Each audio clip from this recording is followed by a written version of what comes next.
खुलुमबाय गोजोन फुंबिलिनि बयनिसिमबो गाहाम हामलायनायजों लोगोसे नोंथांमोनखौ आंनि एसबी बड निउज चेनेलाव बयखौबो बरायबावनाय थाबाय। आं सिबिरानि ब्रह्म नोंथांमोननि थाखाय आं फिन गोदान खौरां लानानै फैबावबाय। आसा खालामो खौरांखौ नोंथांमोना जोबजासिम नायलांगोन। चिरां जिल्लानि बिजनीयाव दैबाना, भुटाननिफ्राय दै फैनायनि थाखाय बिजनी नेहरू बाजार सामथाइबारियाव दैबाना जादों।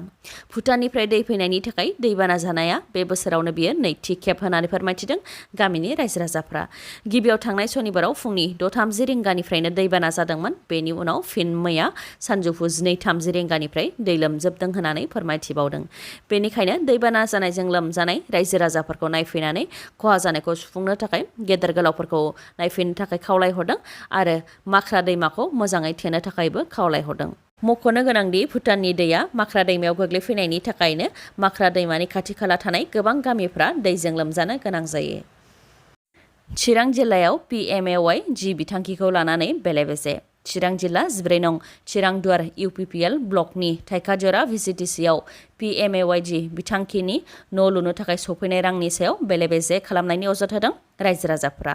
थाइखाजरा दुनाबारि गामिनि उपेन बसुमतारी बिथाङा फोरमायथिनाय बायदिब्ला PMAY जि बिथांखिनि गेजेरजों फैनाय राङा गावनि एकाउन्ट एबा उपेन बसुमतारीनि एकाउन्टआव हाबालासे गुबुन गामिनि सम्पा बसुमतारीनि एकाउन्टआवसो हाबफैदों आरो बेफोर गासैबो VCDC-नि मेम्बार आरो चेयारमेननि थाखाय जानो मोन्दों होननानै अजद होदों बिथाङा। लोगोसे बिथाङा फोरमायथिबावदों दि PMAY जि बिथांखिनि गेजेरजों जानाय बेफोर बेले-बेजेखौ लानानै दायनिगिरिखौ साजा होनो थाखायबो रुनिकाटा थानायाव FIR होनाय जादोंमोन। नाथाय असिया FIR-खौ कर्टसिम दैथायहराखैमोन। उनाव कर्टसिमबो थांनो आवगायनायावसो FIR-खौ कर्टसिम दैथायहरनो थाखाय असिया खोथा होदों। बेनि अनगायैबो थाइखाजरा VCDC-आव PMAY जि बिथांखिखौ लानानै गोबां बेले-बेजे खालामदों होननानैबो फोरमायथिबावो बिथां उपेन बसुमतारीया। बिथाङा फोरमायथिबावनाय बायदिब्ला VCDC मेम्बारफोरा गोबां गामिफोराव हाबनानै न'नि फट' सेबखांनानै न' जाबाय होननानै खेबसे, खेबनै आरो खेबथामहालागै रां लांदों, नाथाय दासिमबो न'खौ मोननो हायाखै। बेनि अनगायैबो गोदान सोरखार फैनायनि उनाव जेबो सोलायनाय फैयाखै आरो जेबो जौगानाय जायाखै होननानै अजद होबावदों ओनसोलनि रायजो राजाफोरा। थाइखाजरा VCDC-नि चेयारमेन आरो मेम्बारफोरनि सायाव अजद होनायखौ लानानै खेंफोरथि होफैदों थाइखाजरा प्राइमारि UPPL-नि नेहाथारि बिथाङाबो। PMAY जि बिथांखिनि गेजेरजों बेले-बेजे जानायखौ लानानै FIR होनायखौ बोखांनानै लाफिननो थाखाय खावलायदों नेहाथारि बिथाङा। लोगोसे PMAY जि बिथांखिनि गेजेरजों फैनाय राङा उपेन बसुमतारीनि एकाउन्टआव हाबालासे गुबुन सम्पा बसुमतारीनि एकाउन्टआव हाबनायनि सायाव खेंफोरथि होदों दि उपेन बसुमतारी मुंनि सानै थानायनि थाखायनो बे गोरोन्थिया जादों। बेनिखायनो राङा गुबुन उपेन बसुमतारीनि फिसाजो सम्पा बसुमतारीनि एकाउन्टआव हाबहैदों होननानै फोरमायथियो आरो VCDC मेम्बारफोरा न' फैनायनि मुङाव रां लादों होननाय रावा नंखाय होननानैबो खेंफोरथि होबावो बिथाङा। जाय हायाव गोलाव समनिफ्रायनो बर'फ्रा थाबोदों आरो जाबोदों, बे हानिफ्राय होखारनानै डिसिनि सार्किट हाउस लुनायनि BTC सरकारनाव जेबो थांखि गैया। बे खोथाखौ बुंथिदों MLA लरेन्स इस्लारि बिथाङा। क'क्राझार बाटारबारि गामिनि रायजो राजाफोरनि सान्दामारियाव थानाय 36 बिघा हाखौ सेनानै सरकारा सार्किट हाउस लुनो नागिरनायखौ लानानै MLA लरेन्स इस्लारिया फोरमायथिदों दि बेनि सायाव सार्कल अफिसारजों बिथाङा सावरायलायदोंमोन, नाथाय सार्कल अफिसारा मिथिहोदों दि सार्कल अफिसनिफ्राय बेबायदि जेबो एलटमेन्ट होनाय जायाखै। नाथाय उननि समाव सार्किट हाउस लुनो गोनां जायोबा बबेयाव बानायनाय जागोन बेखौ लानानैसो गुवाहाटीनिफ्राय माखासे सुबुंफ्रा फैनानै हाखौ नायफैदों। बेनि अनगायैबो लरेन्स इस्लारिया फोरमायथिबावदों दि जायनाखि हाया काउन्सिलनि ट्रेन्सफार साबजेक्ट, बेनिखायनो काउन्सिला गनायथि होआब्ला जेबो खालामनो हानाय नङा। लोगोसे जायफोर हायाव हेंथा दङ बेफोर हायाव सार्किट हाउस बानायनो थांखि लायिआबो गाहाम जागोन होननानै डिसिजों सावरायदों होननानै फोरमायथिदों आरो गोलाव समनिफ्रायनो बे हायाव थाबोनाय जाबोनायफोरखौ होखारनानै सार्किट हाउस लुनायनि सोरखारा जेबो थांखि गैया होननानैबो बुंथियो बिथां MLA लरेन्स इस्लारिया। हायार सेकेन्डारि आनजादाव उथ्रिसारनो हायैखौ लानानै सासे फरायसाया गावनि जिउखौ फोजोबस्रांनानै लादों। आनजादाव मोजां फिथाइ खालामनो हायैखौ लानानै गोबां फरायसाफोरानो गावनि जिउखौ फोजोबस्रांनानै लाबोनायखौ नुनो मोनबोबाय थानाय जादों। बे खेबाव हायार सेकेन्डारि आनजादाव उथ्रिसारनो हायैनि थाखाय बाक्सानि सालबारियाव सासे लाइमोना गावनि जिउखौ फोजोबस्रांनानै लादों।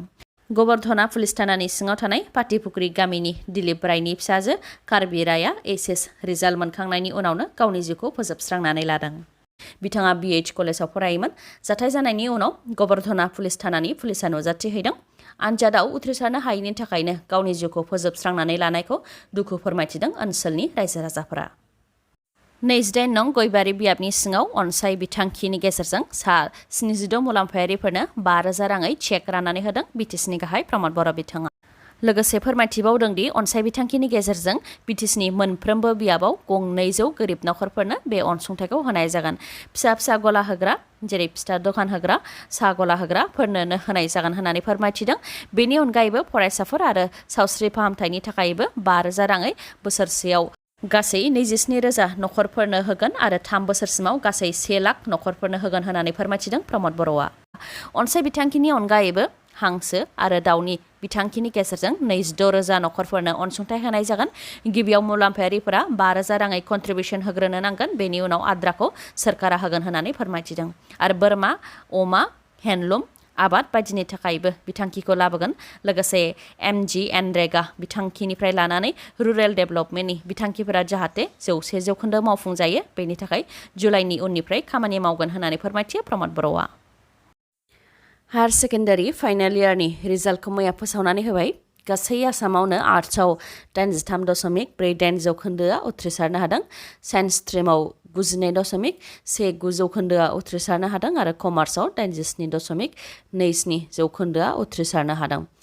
आर्ट्स स्ट्रिमाव गासै 1,52,107 फरायसाफोरा आनजादखौ होदोंमोन। बेनि मादाव 1,30,324 फरायसाफोरानो उथ्रिसारनो हादों। उथ्रिसारनाय फरायसाफोरनि मादाव 29,487 फरायसाफोरा फार्स्ट डिभिजन मोननो हादों। 52,944 फरायसाफोरा सेकेन्ड डिभिजन मोननो हादों आरो 47,893 फरायसाफोरा थार्ड डिभिजन मोननो हादों। साइन्स स्ट्रिमाव 33,534 फरायसाफोरा आनजाद होदोंमोन। बेनि मादाव 30,915 फरायसाफोरा उथ्रिसारनो हादों। उथ्रिसारनाय फरायसाफोरनि मादाव 20,177 फरायसाफोरा फार्स्ट डिभिजन मोननो हादों। 9,833 फरायसाफोरा सेकेन्ड डिभिजन मोननो हादों आरो 911 फरायसाफोरा थार्ड डिभिजन मोननो हादों। कमार्स स्ट्रिमाव 15,195 फरायसाफोरा आनजाद लिरदोंमोन। बेनि मादाव 13,264 फरायसाफोरा उथ्रिसारनो हादों। बेनि मादाव 5,018 फरायसाया फार्स्ट डिभिजन, 5,186 फरायसाफोरा सेकेन्ड डिभिजन आरो 3,060 फरायसाया थार्ड डिभिजन मोननो हादों। फार्स्ट डिभिजन मोननाय जायफोर फरायसाफोरा स्कुटि मोनगोन होननानै आसा खालामनानै दंमोन बिथांमोननि सिमाङा जाफुंनाय नंला।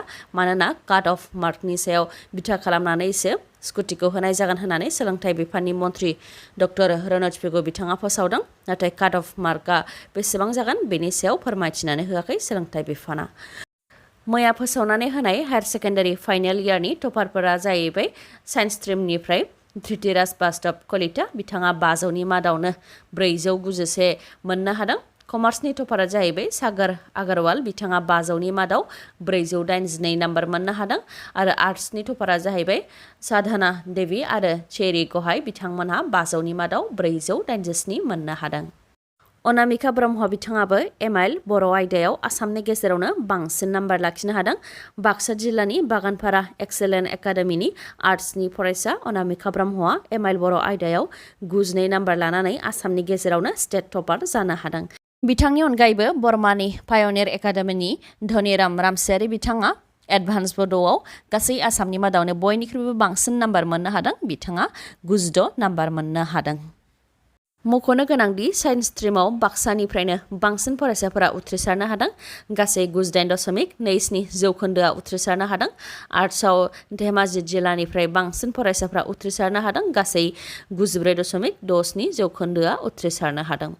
साइन्स स्ट्रिमाव बिटिआरनिफ्राय बाक्सायाव 98.27 जौखोन्दो, चिरांनिफ्राय 88.27 जौखोन्दो, क'क्राझारनिफ्राय 85.38 जौखोन्दो आरो उदालगुरि जिल्लानिफ्राय 92.99 जौखोन्दोआ उथ्रिसारनो हादों। आर्ट्स स्ट्रिमाव बाक्सानिफ्राय 90.88 जौखोन्दो, चिरां जिल्लानिफ्राय 73.29 जौखोन्दो, क'क्राझारनिफ्राय 81.11 जौखोन्दो आरो उदालगुरि जिल्लानिफ्राय 79.15 जौखोन्दोआ उथ्रिसारनो हादों। दिनैनि खौराङा एसेनोसै। खौरांखौ जोबजासिम नायनायनि थाखाय गोजोन्थों। नोंथाङा आंनि चेनेलाव गोदानबा सानफ्रामबो फुंनि समाव खौरां मोननो थाखाय चेनेलखौ साबस्क्राइब खालाम आरो बेल आइकनखौबो क्लिक खालाम। लोगोसे खौरांखौ मोजां मोनदोंबा लाइक, कमेन्ट आरो शेयार खालामनो दाबाव। गोजोन्थों।